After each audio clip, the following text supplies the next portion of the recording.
Hi, everyone. Harry here to talk about the 18-year sentence handed out to Oath Keeper's main guy, Stewart Rhodes, he of the Yale Law degree and the patch over his eye today by Judge Amit Mehta in the D.C. District Court.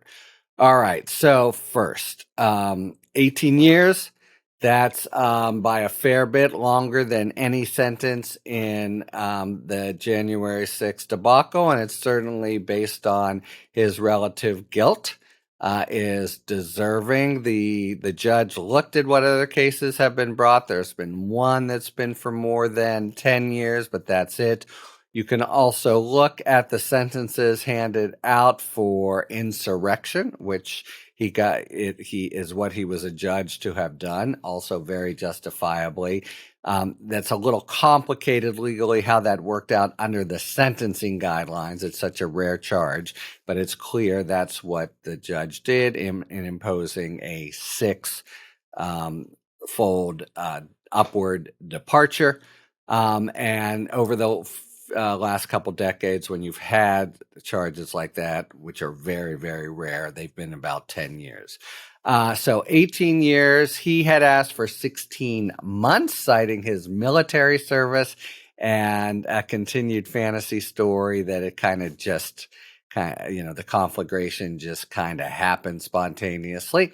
The United States had asked for 25 years and cited all his evil, including, and the judge was affected by this, his 10 years of trying to foment insurrection over, the course. And the judge said, not only you, sir, are a danger to the Constitution and the rule of law, but also said if and when you get out, you'll just do it again from all indications. Now, Rhodes is 57 years old. 18 years, right, translates to 75 years. But if you look at sort of tables for people going in when they're older and the like, unless somehow it's curtailed, and I'll speak to that in a moment, it's effectively a life sentence, I think, at least a productive life sentence. He seems to me to be done.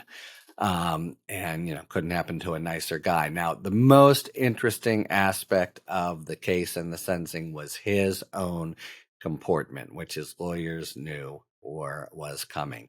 He played it like a political prisoner. He called himself a political prisoner. He compared himself to Alexander Solzhenitsyn, and he had compared himself to Nelson Mandela at trial. In other words, he implicitly compared the United States of America to totalitarian Russia and to apartheid South Africa.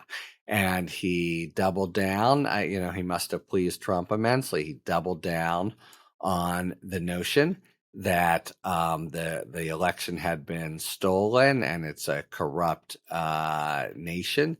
And he basically delivered this stem winder of a speech that I think was consciously in the historical annals of people like John Brown in the 1850s and Nathan Hale, I regret I have only one life to live, and Emmett famously in Let No Man Write My Epitaph in the Irish Troubles, which again is implicitly calling, not so implicit, the United States a really corrupt regime.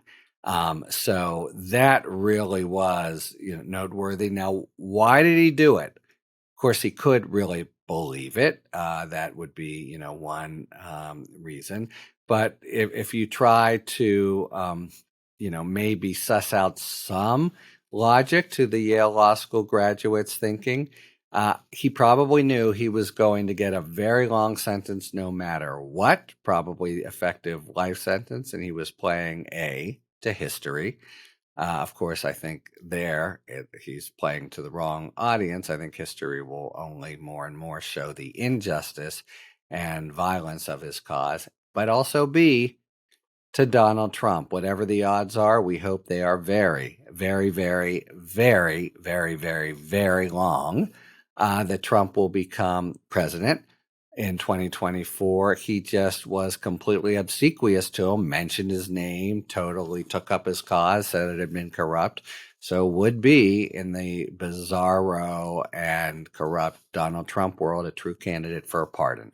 So that might have been his calculation of of his best odds, or he just might have been unable to resist the time on the public stage to unburden himself of these sentiments that others in history have given, but in assailing truly corrupt regimes, as Mehta told him, look, political prisoner, you were, the real people who are standing steady with the cause are the police officers and others whom you harmed so much that day. And I think, hope, and trust that's how it will go down, with no disrespect intended to the Nathan Hale and Robert Emmets of the world and of history.